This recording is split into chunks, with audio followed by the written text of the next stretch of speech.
જય ગિરનારી સાથી મિત્રો, હું તમારો વલ્લભ બારૈયા, કલ અમારા યુવા સંગઠનના રાષ્ટ્રીય પ્રમુખ. મિત્રો, આજે જે રાજકોટની અંદર અધિકારીઓ દ્વારા બર્બરતાપૂર્વક જે વર્તન કરવામાં આવ્યું છે એ વિષય બાબત મારે તમારી સાથે થોડીક વાત કરવી છે. કે રાજકોટની અંદર સુરેશભાઈ વડૈયા જે એક પત્રકારનો વ્યવસાય સાથે કામ કરે છે, એમણે એમની ઉપર કોઈએ 151 મુજબ ફરિયાદ દાખલ કરી છે, જેના અનુસંધાનમાં એને પોલીસ સ્ટેશનમાં ક્રાઇમ બ્રાન્ચના ડીસીપી જગદીશ બાંગરવા કરીને અધિકારી છે, એણે નિવેદન માટે બોલાવ્યા.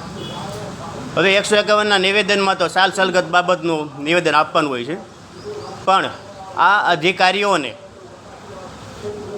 એટલો બધો પાવર કોણે આપ્યો કે કોર્ટ જે સજા ન કરે એ સજા એ પોતે કરી શકે. હવે આવા અધિકારીઓ પોતાની વર્દીનો દુરુપયોગ કરતા હોય, પોતાની સત્તાનો દુરુપયોગ કરતા હોય તો કોના માટે કરે છે?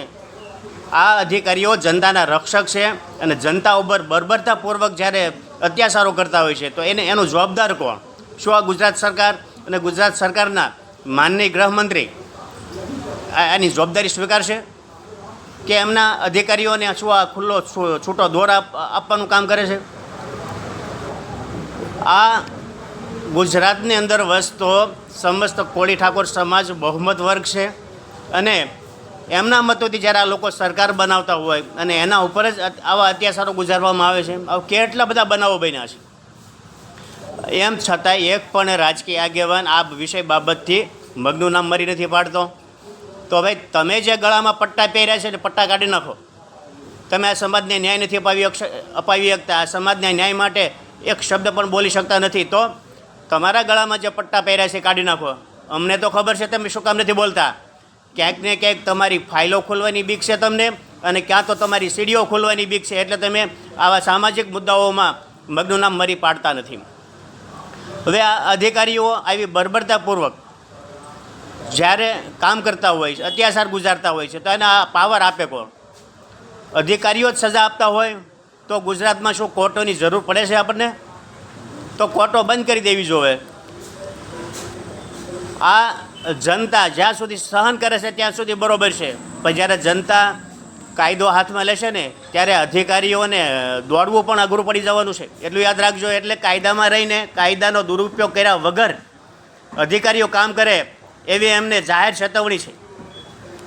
હું કાલ અમારા એવા સંગઠનમાં કામ કરું છું, સંગઠનના પ્રમુખ તરીકે કામ કરું છું, અને સંગઠનનો ઇતિહાસ તમે એનો ભૂતકાળ પણ જોઈ લેજો કે એણે અધિકારીઓ વિરુદ્ધ કેવી કામગીરી કરેલી છે. અમે એક પણ અધિકારીઓને છોડવા માગતા નથી. આમને કોર્ટમાં લઈ જઈશું અને છેલ્લે એના ઉપર ફરિયાદ દાખલ થાય ત્યાં સુધીની કાર્યવાહી કરશું. એટલે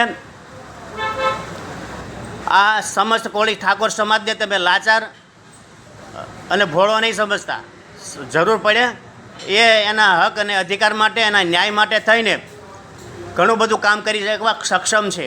અને આજે મારા સમાજને વિનંતી કરું છું કે ક્યાં સુધી તમે આ બધું અન્ય અત્યાચાર અને આવી બર્બરતાપૂર્વકનો અત્યાચાર સહન કરતા રહેશો?